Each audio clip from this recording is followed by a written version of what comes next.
tidak boleh mendapatkannya disebabkan keterbatasan yang ada pada dirinya. Baik itu keterbatasan secara fisikal atau keterbatasan secara mutlak.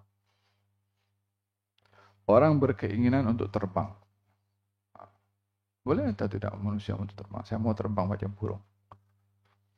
Bila ada orang berkeinginan demikian, dia tak boleh. Tidak mampu untuk memenuhi keinginannya. Sebab secara fisiknya tidak boleh untuk melakukan perkara sedemikian. Sebab manusia diciptakan oleh Allah dengan tubuh badan yang tidak boleh terbang. Tapi berjalan kaki di atas muka bumi. Dia ada keinginan, tetapi tidak boleh melakukannya. Walaupun andai manusia boleh terbang juga, tetap yang akan menjadikan keupayaan untuk manusia boleh, itu bukan dirinya. Tetapi karena Allah meletakkan kekuatan kepada makhluk itu, pada manusia itu, kalaulah, perumpamaan kalau. Karena Allah meletakkan kekuatan kepadanya untuk boleh terbang. Perumpamaannya adalah burung. Burung terbang. Tapi terbangnya burung bukan karena kemampuan burung itu boleh terbang. Tetapi Allah meletakkan kekuatan pada burung untuk boleh terbang. Awalam yarau ila at-tayri fawqahum safatin wa yakbitna ma yamsukhunna illa Rahman. Tidakkah kamu melihat kepada burung ketika terbang? Di dalam Quran kalau ditanya, tidakkah kamu melihat? Itu bukan melihat dengan mata, tetapi melihat dengan berfikir, dengan tabassur. Menggunakan akal ketika melihat sesuatu. Kalau sekedar dengan mata sahaja, siapa yang tak nampak burung terbang di atas? Semua orang boleh nampak. Takkan Allah nak bagi tahu kepada kita tentang sesuatu yang setakat sampai batasan itu untuk tengok saja burung terbang tanpa berfikir. Awalam yarau ila at-tayri fawqahum. Tidakkah kamu melihat dan berfikir burung yang ada di atas mereka yang terbang? Safat yang membentangkan sayapnya. Sehingga bila dibentangkan seperti ini, burung itu tidak jatuh. Bila sudah keadaan habis pada gerakan burung itu untuk bergerak dan ingin melajukan gerakannya, maka dia dihempaskan balik sayapnya untuk dia maju ke tujuan yang dituju oleh burung tersebut. Siapa yang menciptakan sayap itu? Siapa yang menggerakkan sayap itu? Siapa yang memberikan keupayaan pada sayap untuk melawan gravitasi bumi untuk diterbang? Siapa yang menciptakan angin itu sehingga dia boleh hempaskan sayapnya untuk dia boleh terus berjalan di atas dan tidak jatuh ke bawah? Ma yumsikuhunna illa ar-Rahman. Tidak ada yang memegang, tidak ada yang menjaga, tidak ada yang mencegah burung itu, yakni untuk kekal berada di atas dan tidak jatuh kecuali Allah Subhanahu wa taala. Jadi kalau kita tengok burung terbang di atas sini, ini pasal dia lawan gravitasi bumi ini. Memang ada gravitasi bumi, yang cipta gravitasi bumi itu adalah Allah Subhanahu wa taala, bukan dia wujud sendiri. Jadi manusia bila melihat kepada keajaiban ini mengingati bahwasanya Allah Subhanahu wa taala yang Maha berkuasa. Manusia bila berkeinginan, keinginannya terhad. Ima secara fisik atau secara mutlak. Di dalam hadis Nabi Muhammad sallallahu alaihi wasallam, beliau bersabda, disandarkan hadisnya kepada Allah Subhanahu wa taala dalam hadis qudsi. Katanya, abdi anta turid wa ana urid. Wahai hambaku, kamu berkehendak, aku juga berkehendak. Sifat Allah Subhanahu wa taala al-iradah. Sifat Allah Subhanahu wa taala kaunuhu muridan. Engkau pun juga berkehendak. Engkau pun juga berkeinginan. Manusia juga berkeinginan. Apa bedanya keinginan manusia dengan keinginan Tuhan? keinginan manusia terpengaruh dengan sebab. Keinginan Allah tidak didahului dengan apapun. Manusia ingin makan kalau lapar. Manusia ingin minum kalau haus. Manusia ingin tidur kalau mengantuk. Manusia ingin melancong kalau dia ingin menikmati. Ada sebabnya. Yang kalau dia tidak lapar full, mungkin dia tak terpikir untuk nak makan pun. Keinginan Allah Subhanahu wa ta'ala tidak terpengaruh dengan apapun juga. Abdi anta turid wa ana urid. Wahai hambaku, kau berkehendak, aku pun juga berkehendak. Idza sallamtani ma turidu lima urid fa ana akunu fi ma turid. Kalau kamu serahkan kehendak kamu kepada aku, maka aku akan bantu kamu memenuhi kehendak kamu. Wa in a'radta anni amma uridu ila ma turid fala yakunu illa ma urid. Tapi kalau kamu berpaling daripada kehendak aku dan bergantung kepada kehendak kamu, tidak terjadi kecuali kehendak aku juga. Tahsil hasil. Tak ada guna bergantung dengan kita punya keinginan, walaupun pada akhirnya yang akan terjadi adalah bukan keinginan kita, tapi keinginannya Allah Subhanahu wa ta'ala. Orang pergi berobat untuk sembuh, tapi Allah berkehendak untuk memanggil dia kepada Allah Subhanahu wa ta'ala. Dia ingin sembuh, Allah ingin dia kembali kepada Allah Subhanahu wa ta'ala, meninggal dunia. Dan dalam hal ini ingin dijelaskan bahwa di dalam kita memiliki keinginan, maka hendaklah kita meyakini bahwasanya keinginan kita bukan boleh mendapat apa saja yang kita inginkan. Bukan kita mampu penuhi apa yang kita inginkan. Melainkan bila menyerahkan segala-galanya kepada Allah Subhanahu wa ta'ala, maka terpulang kepada Allah untuk memenuhi keinginan manusia atau tidak. Bila dipenuhi, maka ada hikmah. Bila tidak dipenuhi pun juga ada hikmah. Wa fawqa tadbiruna lillahi tadbiru. Di atas kita punya keinginan dan perancangan, Allah yang maha menginginkan dan merancang akan menentukan. Amlil insani ma tamanna. Adakah manusia itu mahu menyangka dia boleh dapat apa saja diinginkan? Mau merujuk kepada golongan kaum musyrikin yang dia, saya nak ini berhala-berhala jadi Tuhan. Itu keinginan dia. Saya nak ini sembahan-sembahan adalah sama kedudukannya dengan Tuhan yang disembah. Itu keinginan mereka. Lalu, kalau mereka menginginkan demikian, adakah itu berhala berubah akan menjadi Tuhan karena keinginan mereka? Ini adalah satu pelampauan. Amlil insani ma tamanna.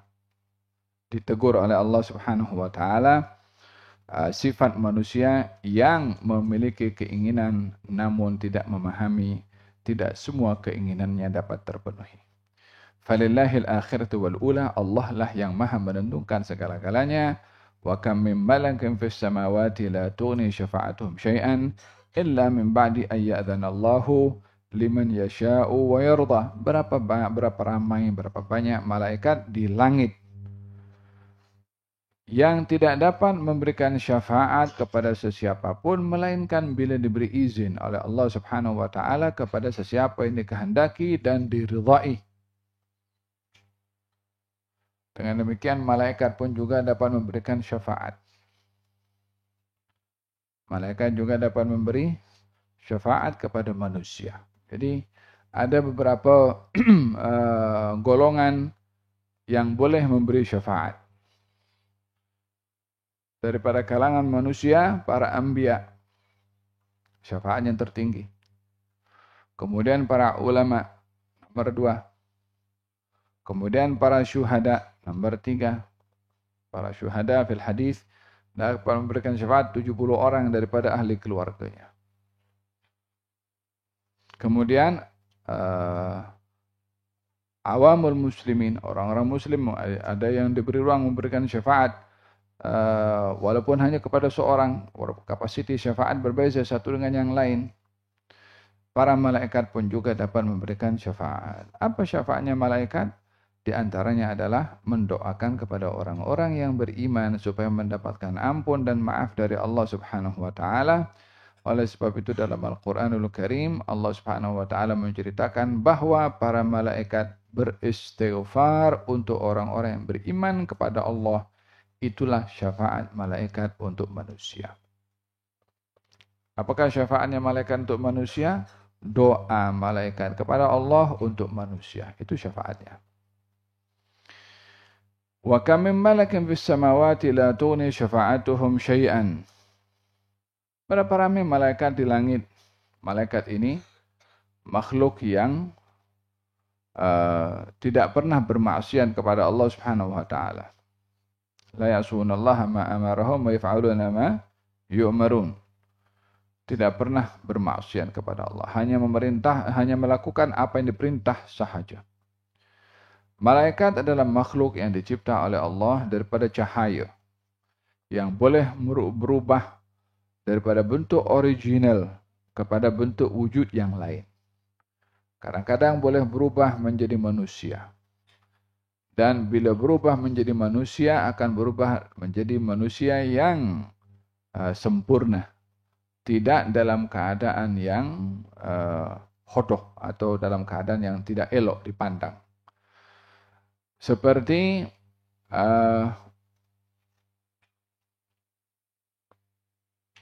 datangnya Jibril kepada Rasulullah sallallahu alaihi wasallam menyerupai seorang manusia yang menyerupai seorang bernama Dihyah Al-Kalibi. Jibril datang menyerupai manusia dan bertanya kepada Rasulullah 3 soalan. Islam, iman, ihsan. Dan bertanya tentang tanda-tanda hari kiamat. Masa itu dia menyerupai seorang laki-laki.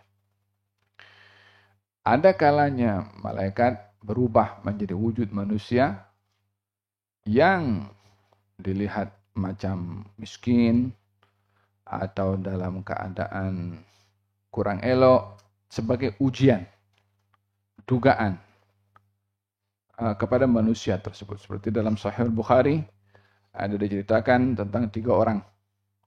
Yang satu buta. Yang satu lagi botak. Yang satu lagi terkena penyakit kulit. Kemudian orang yang buta didatangi oleh seorang malaikat menyerupai laki-laki. Katanya, apa yang kamu harapkan dalam hidup ini? Katanya, saya mau melihat. Didoakan oleh malaikat. Dia boleh melihat. Kemudian, apa yang kamu harapkan daripada keduniaan? Katanya, saya ingin mempunyai onta yang banyak. Maka, diberikan onta, didoakan agar supaya diberi barakah.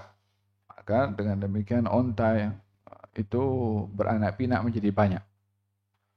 Sehingga dia yang awalnya buta boleh melihat, yang awalnya miskin dia jadi orang kaya. Didatangi yang kedua yang botak.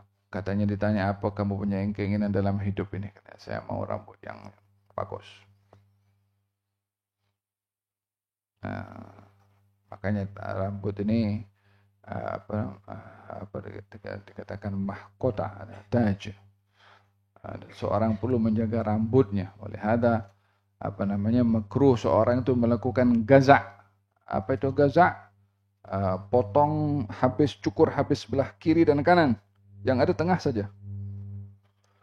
Atau potong semua. Tinggal yang sini saja. Ada pulau di atas. Atau tengah habis, mau cukur habis. Tinggal sini saja. Itu namanya gaza. Yang banyak sekarang anak-anak muda pun banyak meniru entah siapa.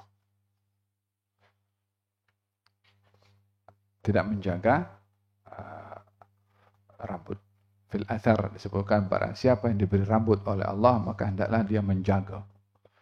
Menjaga macam mana? Menjaga daripada banyak kutu. Menjaga dengan dia menyikat walaupun tidak selalu.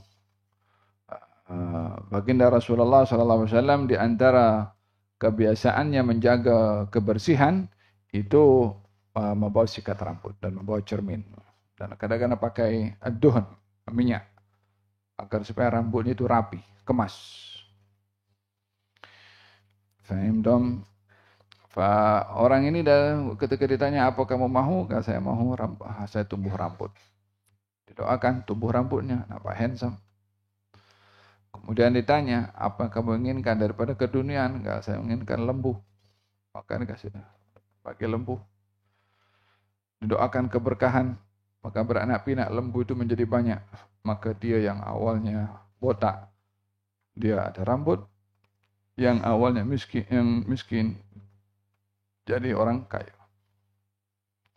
Yang ketiga, seorang yang ada penyakit kulit. Ditanya, apa kamu punya keinginan? Katanya, saya mau sembuh daripada penyakit ini. Didoakan, maka dia sembuh. Itu bagian juga syafaat malaikat di dunia.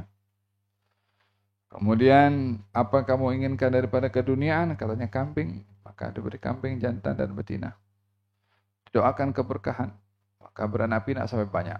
Maka ketiga-tiga ini daripada susah menjadi kaya. Daripada kurang sempurna menjadi sempurna.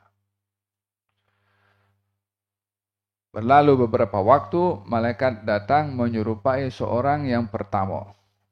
Seakan-akan buta. Katanya, saya perlu bantuan daripada kamu, katanya. Maka si lelaki yang pertama yang awalnya buta dan sembuh, kedekut untuk memberikan sedekah kepada yang meminta tadi. Malaikat itulah yang menyerupai manusia. Katanya, aku ingat dahulu kamu pun buta juga macam aku. Kata malaikat yang sama yang dulu mendoakan itulah. Kata lelaki itu, mana siapa kata macam tu? Saya dapat harta ini warisan daripada tuk nenek moyang saya. Katanya, katanya, kalau kamu tipu, Allah akan kembalikan kamu kepada keadaan kamu sedia kala. Paham tu? Daripada orang susah, daripada orang menjadi buta boleh melihat, daripada miskin menjadi kaya, ketika diberikan tidak syukur dengan nikmat tersebut dan mengingkari nikmat Allah kepadanya. Ketika diingatkan, dahulu kamu kan buta juga, dahulu kamu kan miskin. Siapa kata saya buta? Saya sehat. Siapa kata saya miskin? Ini warisan dari tok nenek moyang saya, hasil kerja saya warisan. Ingkar, kufur nikmat Allah Subhanahu wa taala. Allah hukum kepada dia, kembali dia menjadi bankrupt, habis dia punya onta, jadi orang miskin, kembali menjadi buta. Walihada idza kunta fi ni'matin far'aha fa innal ma'asi tuzilu an-ni'ma. Kalau kamu diberi nikmat, jaga itu nikmat. Sesungguhnya maksiat kamu dalam menggunakan nikmat boleh menyebab nikmat itu diambil oleh Allah Ta'ala. Bila salah guna nikmat. Yang kedua didatangi, malaikat menyerupai seorang lelaki yang tak ada rambut. Kemudian menyerupai seorang miskin, meminta-minta. Katanya tidak diberi, dia kedekut. Katanya, kamu dulu kan susah juga. Kamu dulu kan juga tak ada rambut seperti saya. Siapa kata begitu? Ini saya usaha. Ini warisan orang tua saya, datuk keturunan saya. Sama dengan yang pertama. Katanya, kalau kamu dusta, maka Allah akan mengembalikan kepada kamu seperti kamu sedia kala. Sama dengan yang pertama nasibnya. Berubah dia menjadi tak punya rambut lagi. Dia menjadi orang yang miskin. Sebabnya perbuatannya sendiri. Ketiga, ketika didatangi yang punya kambing itu, yang awalnya sakit kulit itu. Dia datang menyerupai seorang yang ada sakit kulit. Kemudian datang meminta-minta. Minta kambing lah. Kata lelaki itu mengatakan, kamu nampak kambing yang ada di hadapan itu, kamu ambil berapa saja kamu mau. Dahulu saya seperti kamu, dahulu saya susah, dahulu saya begini. Kemudian kata malaikat itu mengatakan, saya adalah malaikat yang diutus oleh Allah untuk menguji kepada kamu. Semoga Allah memberkati kamu dan memberkati kepada rezeki kamu. Tinggalkan. kekal dia menjadi orang yang berupaya, orang kaya, dan orang yang bersyukur kepada Allah Subhanahu wa taala. Yang dua tadi dia gagal. Inti pada cerita ini selain daripada masalah hikmah pengajaran tentang bagaimana mensyukuri nikmat adalah malaikat datang menyerupai seorang lelaki mengikut keadaan-keadaan tertentu untuk ujian kepada orang lain. Untuk ujian kepada orang lain itu dalam kondisi yang istitsnaat, pengecualian. Wa kam min malakin fis samawati la tughni syafa'atuhum syai'an. Orang-orang kafir Mekah dahulu meyakini bahwasanya malaikat itu adalah anak perempuan Allah. Maka mereka mendakwa agar harapan bahwasanya dengan meyakini malaikat-malaikat ini karena dekat dengan Allah sebagai anak perempuannya Allah, maka malaikat itu boleh memberikan syafaat kepada dia. Atau orang-orang musyrik Quraisy waktu itu meyakini bahwa berhala-berhala sembahan mereka yang diberi nama dengan nama perempuan seperti Al-Lata.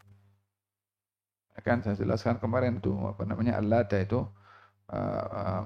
muannas daripada Allah. Mereka meyakini ada Tuhan laki-laki dan Tuhan perempuan.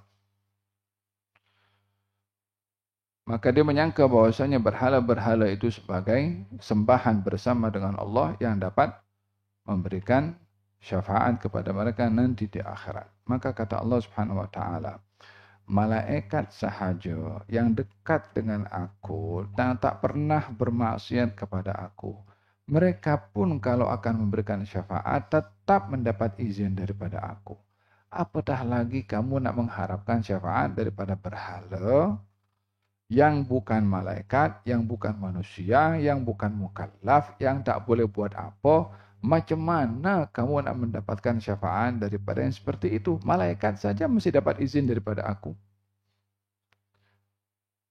Yani ingin memberikan jawaban betapa mereka punya cara berfikir dalam ketuhanan itu sangat rendah, bahkan di bawah kejahilan. Yani lagi teruk jahilnya. Disebabkan oleh kerana mengharapkan syafaat daripada makhluk, sementara Al-Khaliq, yaitu Allah Subhanahu wa taala ada. Mengharapkan syafaat daripada makhluk yang disikapi olehnya sebagai Tuhan, itu pun satu kesalahan kepada Allah Subhanahu wa taala. Wa kam min malakin fis samawati la tughni syafa'atuhum syai'an illa min ba'di an ya'dhana Allahu liman yasha'u wa yarda. Para malaikat pun bila akan memberikan syafaat akan setelah mendapat izin dari Allah Subhanahu wa taala kepada siapa yang dikehendaki dan diridhai. Innal ladzina la yu'minuna bil akhirati la yusammuna al malaikata tasmiyatal untha. Nah, sesungguhnya orang-orang yang tidak beriman, kaum musyrikin Quraisy, tidak beriman kepada hari akhirat, memberikan nama-nama malaikat tasmiyatal untha, dengan nama-nama perempuan. Yakni dikatakan malaikat itu adalah banatullah, anak perempuannya Allah Subhanahu wa taala. Maha suci Allah daripada beranak dan diperanakan. Lam yalid wa lam yulad. Wa ja'alul malaikata alladhina hum ibadur rahmani inathan asyahidu khalqahum. Allah Subhanahu wa taala berfirman, katanya, adakah mereka orang-orang kafir menjadikan malaikat-malaikat ini yang hakikatnya adalah mereka hamba-hamba Allah yang Maha Pengasih. Adakah mereka menjadikan malaikat ini inathan, yakni anak perempuannya Allah Subhanahu wa taala?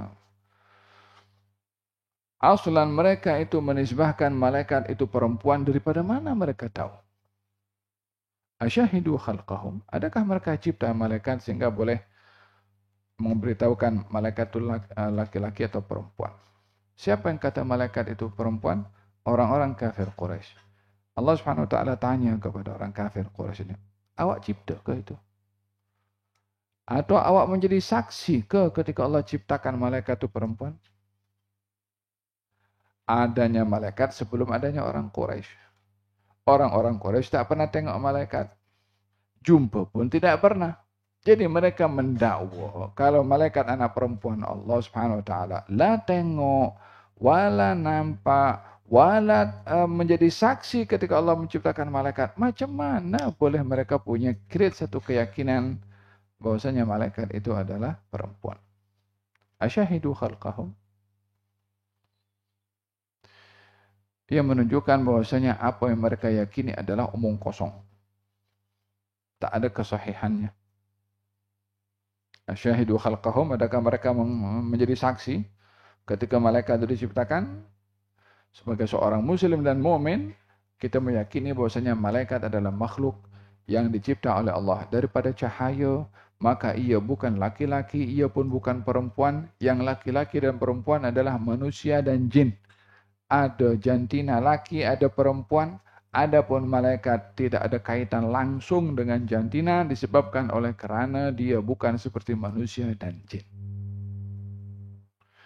Kelainan yang ada pada malaikat berbandingkan dengan manusia dan jin banyak.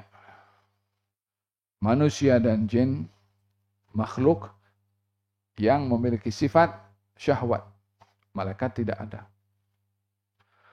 Manusia ada keinginan berkahwin. Maka berkahwinlah manusia dengan manusia. Jin pun juga ada keinginan berkahwin. Mereka pun juga berkahwin. Tapi tidak boleh manusia kawin dengan jin atau jin kawin dengan manusia. Masing-masing dengan jenisnya sendiri. Dan mereka ada zuriyah. Ya kan? Dalam Quranul Karim dikatakan bahwasanya jin ada zuriyah. Syaitan pun juga bahagian daripada jin yang punya zuriyah. Manusia pun juga punya zuriyah.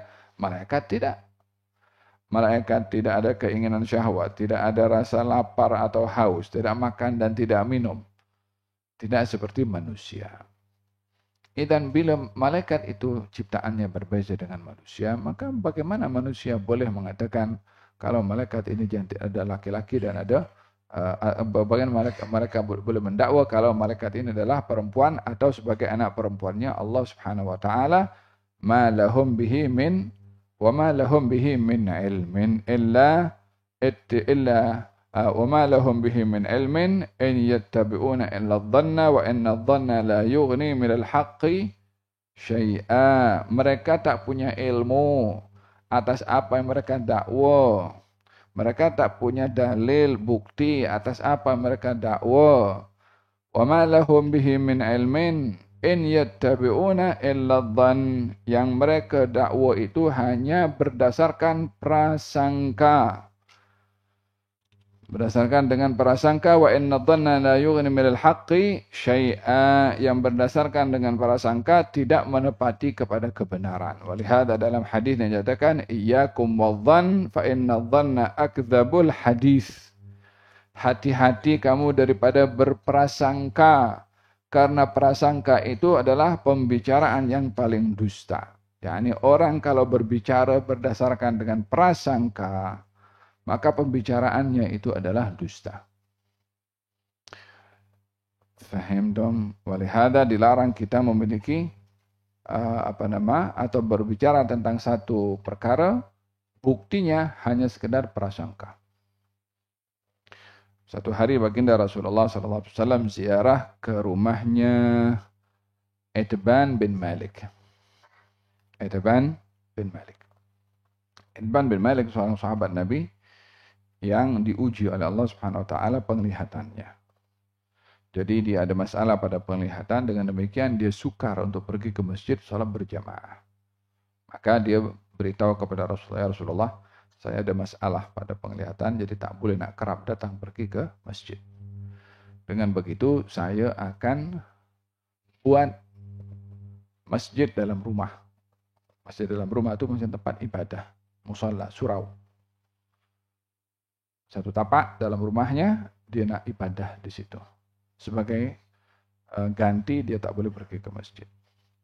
Maka dia datang kepada Rasulullah menjemput agar supaya Nabi datang ke rumahnya untuk sholat di tempat itu, untuk merasmikanlah kalau dengan bahasa sekarang, atau tabarrukan, ingin mengambil berkah. Maka Nabi SAW mengatakan, saya datang.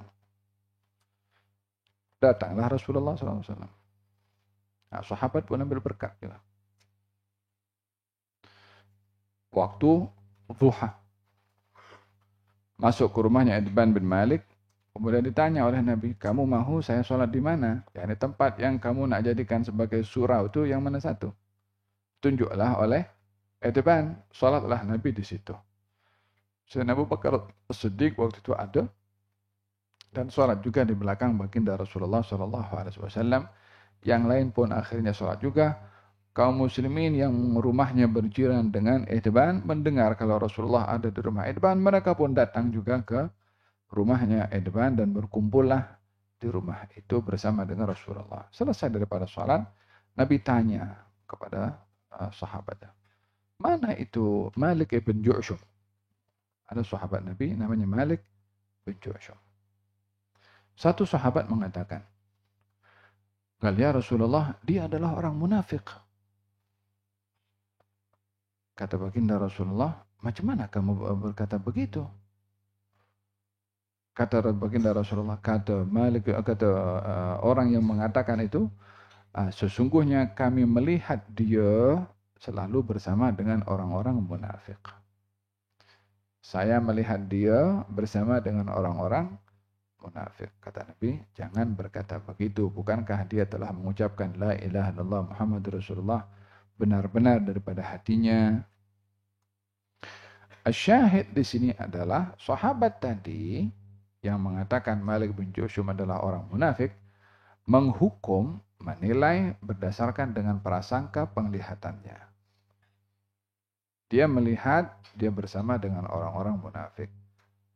Kebersamaan bersama dengan orang munafik bukan menjadikan label cop, oh dia munafik. Belum tentu. Ya kan? Menghukum dengan apa yang dilihat adalah menghukum dengan prasangka. Fahim tuh? Orang memegang orang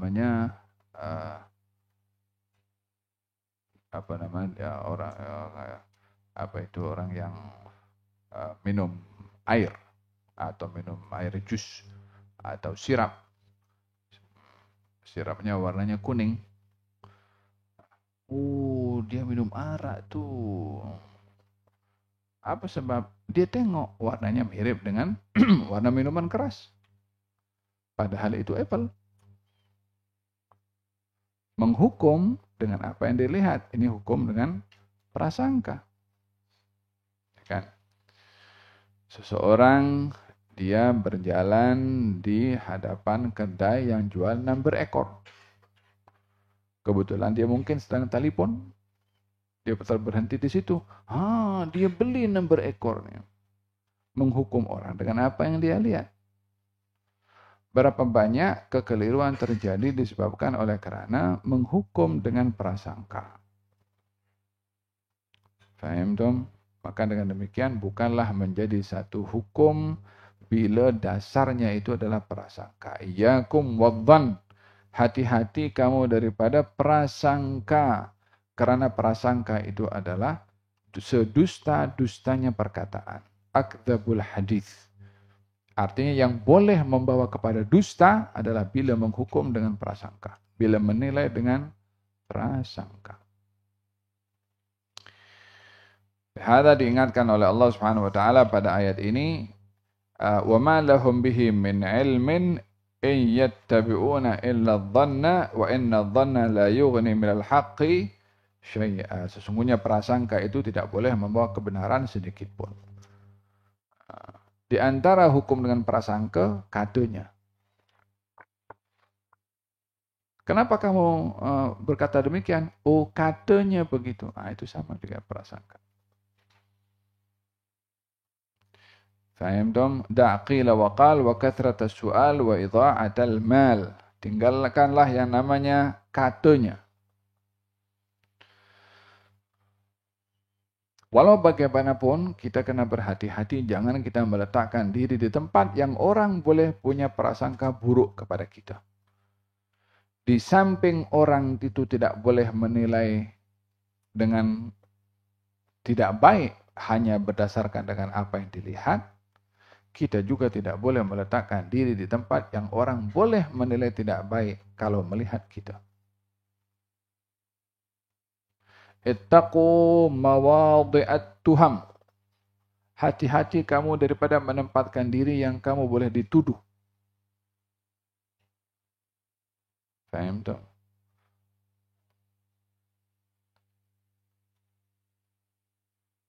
Di antara hal-hal yang boleh menyebabkan tuduhan, hendaklah kita memerhati bila kita berada di tempat yang ramai atau orang ambil gambar. Ya kan? Berapa banyak orang itu berselisih dengan keluarganya disebabkan oleh kerana ada orang ambil gambar seakan-akan dia bergambar dengan perempuan lain, atau dia diminta oleh seseorang untuk bergambar yang backgroundnya adalah hal-hal yang tempat yang mungkar contohnya. Maka orang boleh tuduh kepada dia, oh jangan-jangan dia lepas begini, lepas begitu. Olehada ittaqu mawadhi' at-tuham. Hati-hati kamu daripada berada di tempat yang orang boleh tuduh kamu dengan tuduhan yang tidak baik. Olehada baginda Rasulullah ketika berjalan dengan istrinya di waktu malam. Dengan Siti Sofiyah, saya ingat. Siti Sofiyah. Nabi etikaf di masjid, dikunjungi oleh Siti Sofiyah. Malam dihantar balik oleh Nabi dalam suasana gelap karena sudah malam. Ketika berjalan, hantarkan istrinya berselisih dengan dua orang sahabat Nabi. Dua orang sahabat Nabi ini ketika melihat Nabi berjalan dengan seorang perempuan, maka dia mempercepat langkahnya untuk tidak mengganggu baginda Rasulullah. Maka dipanggil oleh Nabi SAW, tunggu sebentar, jangan laju. Kata baginda Rasulullah mengatakan, itu yang yang perempuan yang berjalan dengan saya itu istri saya, bukan orang lain. Kata dua sahabat mengatakan, ya Rasulullah, takkanlah aku nak buruk sangka kepada engkau jalan dengan perempuan lain. Karena melihat dia Nabi, dia Rasul, takkanlah buat yang... Kata baginda Rasulullah, saya tidak merasa aman daripada syaitan yang boleh mengganggu manusia. Karena syaitan mengganggu manusia umpama aliran darah. yakni mudah manusia itu terganggu dengan syaitan dengan buruk sangka. Dengan buruk sangka. Lihat kata baginda Rasulullah, idza dhananta fala tuhaqqiq. Kalau kamu ada perasaan buruk sangka, kamu jangan percaya. Kalau bukti yang kamu ada hanya sekedar prasangka. Ada berkenaan dengan firman Allah Subhanahu wa taala, "Wa ma lahum bihi min ilmin ay yattabi'una illa adh-dhanna wa inna adh-dhanna la yughni min al-haqqi syai'a fa'arid amman tawalla an dzikrina wa lam yurid illa al-hayata ad-dunya." Mereka yang berbuat demikian, wahai Rasulullah Muhammad, yang mendakwa berhala itu adalah Tuhan, yang mendakwa berhala itu boleh memberikan syafaat, yang mendakwa berhala malaikat itu adalah anak perempuan Allah SWT, macam-macam itu dakwahan, fa'arid amman tawalla. Berpalinglah kamu daripada mereka orang-orang yang yang berpaling daripada wahyu, yang berpaling daripada Al-Quran, yang berpaling daripada Allah Subhanahu wa taala, walam yurid illa al-hayatad dunya. Dan berpalinglah kamu daripada mereka yang hanya menghendaki hal keduniaan. Dzalika mablaghuhum minal ilmi inna rabbaka huwa a'lamu biman dhalla an sabilihi wa huwa a'lamu biman ihtada. Itulah tahap kemampuan mereka, yakni hanya berdasarkan dengan prasangka. Sesungguhnya Tuhanmu wahai Rasulullah Muhammad adalah Maha mengetahui siapa yang sesat daripada jalannya dan siapa yang mendapatkan petunjuk. Dengan demikian ilmu ini terbagi kepada dua, ilmu yang benar dan ilmu yang salah. Ilmu yang salah adalah ilmu yang berdasarkan dengan prasangka atau hawa nafsu. Adapun ilmu yang benar adalah ilmu yang membawa kita ingat kepada Allah Subhanahu wa taala. Idraku syai' ala haqiqatihi. Mengenali sesuatu sesuai dengan hakikatnya, itu baru ilmu. Nampak bangunan daripada jauh. Nah, ada 3 tingkat atau 4 tingkat bangunan ini. Ini rumah flat lah ini, prasangka. Dia datang masuk dalam, oh bukan ini madrasah tazkiyah. Itu baru ilmu. Jadi perbezaan antara ilmu yang betul dengan ilmu yang tidak betul adalah bila menghukum dengan dasar prasangka, ilmunya tidak betul. Tapi bila menghukum dengan hakikat sesuatu yang diyakini sebagai kebenaran, barulah itu ilmu yang benar. Jadi dalam hal ini, ilmu yang membawa kita ingat kepada Allah, itulah ilmu yang benar. Ilmu apapun yang melupakan kita kepada Allah, itu ilmu adalah ilmu yang salah. Moga-moga Allah Subhanahu wa taala anugerahkan kepada kita ilmu yang bermanfaat dan dijauhkan oleh Allah daripada ilmu tidak bermanfaat. Amin ya rabbal alamin. Ada soalan katanya, jika syaitan diikat ketika Ramadan, kenapa manusia masih malas beribadah dan berbuat maksiat serta cara mengatasinya? Ada beberapa penjelasan. Yang pertama, syaitan, ada syaitan jin, ada syaitan manusia. Ada kalanya syaitan manusia yang mengganggu manusia yang lain untuk malas beribadah. Wa kadzalika ja'alna likulli nabiyyin aduwwan syayatin al-insi wal jinni yuhi ba'dhum ila ba'dhin zukhrufal qawli urura. Kami jadikan untuk manusia musuh-musuh daripada syaitan manusia dan syaitan jin. Allah sebut di sini syaitan manusia. Kemudian yang kedua, manusia terganggu dalam berbuat maksiat juga dengan hawa nafsunya. Syaitan bila mengganggu manusia melalui hawa nafsu. Bila hawa nafsu ini yang biasa diganggu oleh syaitan sebelum syaitan diikat dan ia menuruti selalu kehendak syaitan, walaupun syaitan diikat, bila hawa nafsu sentiasa mengingat apa yang dahulu ia dipujuk, diwaswas oleh syaitan untuk melakukan maksiat, hawa nafsu itu yang akan suruh manusia itu untuk malas beribadah atau melakukan maksiat. Yang ketiga, syaitan yang diikat adalah al-maradah. Al-maradah, yakni golongan syaitan tertentu. Tapi ada syaitan-syaitan yang lain seperti qarin, itu yang sentiasa bersama dengan manusia. Intinya,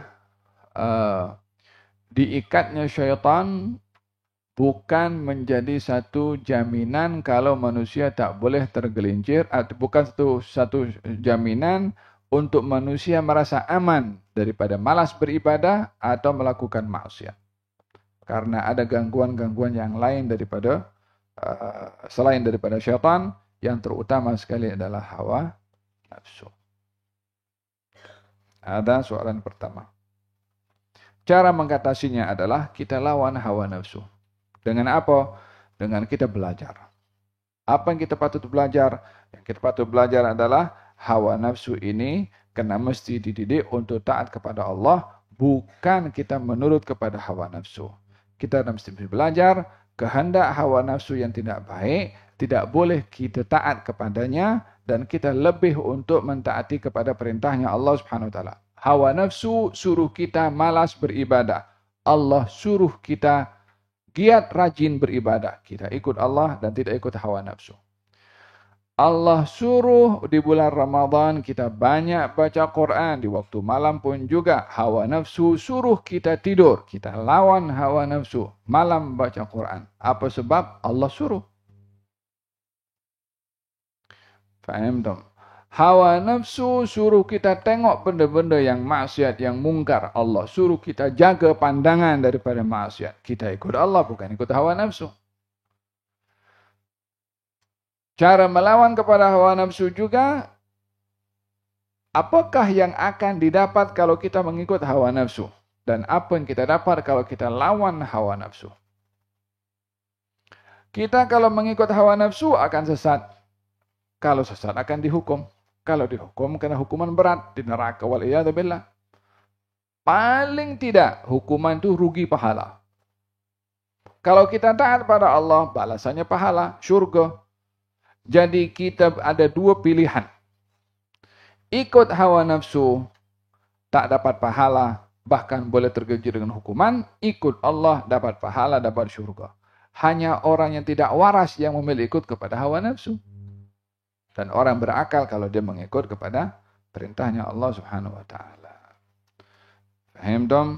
Ada beberapa hal kita mengatasi hawa nafsu. Nah, apakah kitab-kitab yang basic bagi pemula untuk belajar ilmu agama? Dalam belajar fiqh,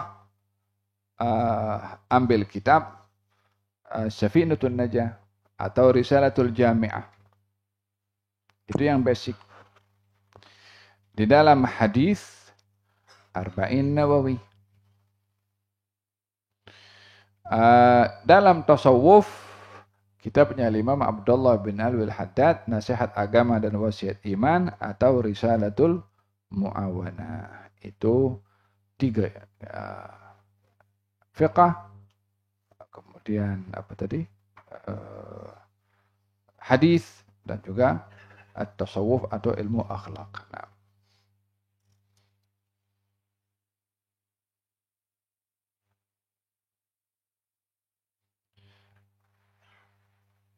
apa hukum manusia kawin dengan jin? Tidak dibenarkan manusia kawin dengan jin, walaupun dalam hal ini ulama memberikan beberapa penjelasan tentang hukumnya sah atau tidak. Jumhur mengatakan tidak boleh, disebabkan karena masing-masing dicipta oleh Allah Subhanahu wa taala dalam bentuk yang berbeza dan di alam yang berbeza. Perbezaan ciptaan jin dan manusia memberikan satu indikasi atau pertanda bahwa masing-masing tidak boleh melampaui alam yang Allah sudah ciptakan untuknya. Jin tak boleh kacau manusia, manusia pun tak boleh kacau jin. Pada dasarnya begitu. Mengacau dalam hal ini bukan dalam bentuk was-was ya. Mengacau dalam bentuk untuk seperti yang dilakukan kezaliman manusia dengan manusia. Jin pun kalau melakukan kezaliman kepada manusia, itu pun ulah manusia lain yang gunakan jin. Nah,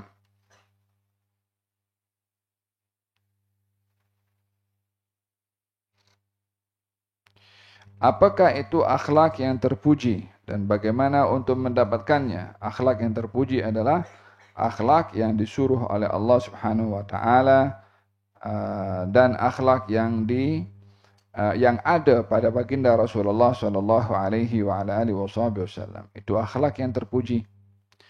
Di antaranya jujur, di antaranya tawadhu, di antaranya ikhlas, di antaranya qanaah, di antaranya amanah. Itu akhlak-akhlak yang terpuji. Akhlak yang tercela adalah akhlak yang bertentangan dengan ajaran Al-Quran, bertentangan dengan perintah Allah dan juga Rasulnya. Seperti dusta, seperti khianah, seperti tipu, seperti rakus, seperti buruk sangka, hasad, dengki, sombong. Itu akhlak-akhlak yang tercela.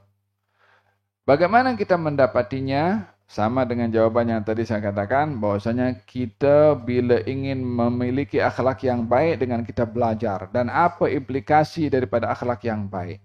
Dengan kita mengetahui, oh jujur itu adalah perintah Allah. Jadi kita melakukannya karena perintah Allah. Oh dusta itu larangan daripada Allah. Jadi kita meninggalkannya karena dilarang oleh Allah Subhanahu wa taala. Yang kedua, kalau kita jujur, kita diberi pahala. Kalau kita dusta, kita diberi dosa dan hukuman. Jadi akal kita berpikir juga dalam hal ini untuk melakukan sesuatu. Sebab manusia ada pilihan. Manusia ada pilihan untuk jujur. Manusia ada pilihan untuk berdusta. Yang mana patut dia pilih? Pikir resikonya. Jujur perintah Tuhan. Dusta kehendak syaitan. Jujur dapat pahala. Dusta dapat dosa. Jujur dapat surga. Dusta dapat neraka. Kita pikir. Lalu kalau begitu sudah kita nampak jelas, orang akan pilih yang mana? Paham dong? Orang berada di atas tingkat KLCC itu, ke jembatan. Kalau naik lift, turun dengan selamat, boleh jumpa keluarga, boleh pergi restoran, boleh pergi melancong, boleh pergi umrah, boleh pergi haji. Lompat ke bawah, mati konyol. Masuk neraka, bunuh diri, dan macam-macam. Coba pilih, kalau kita mau pakai akal pikiran, yang mana dipilih? Hanya orang tidak sehat, saya nak lompat sajalah, lebih ekspres. Orang tidak waras. Walaupun dia ada pilihan. Mau naik lift ada, nak lompat pun juga ada. Bukan ada tingkap sana boleh lompat, bukan. Pilihan untuk orang itu. Paham dong? Jadi pilih mengikut dasar yang sahih atau ilmu pengetahuan yang sahih. Wallahu taala a'lam bissawab. Oh, kita lewat sangat.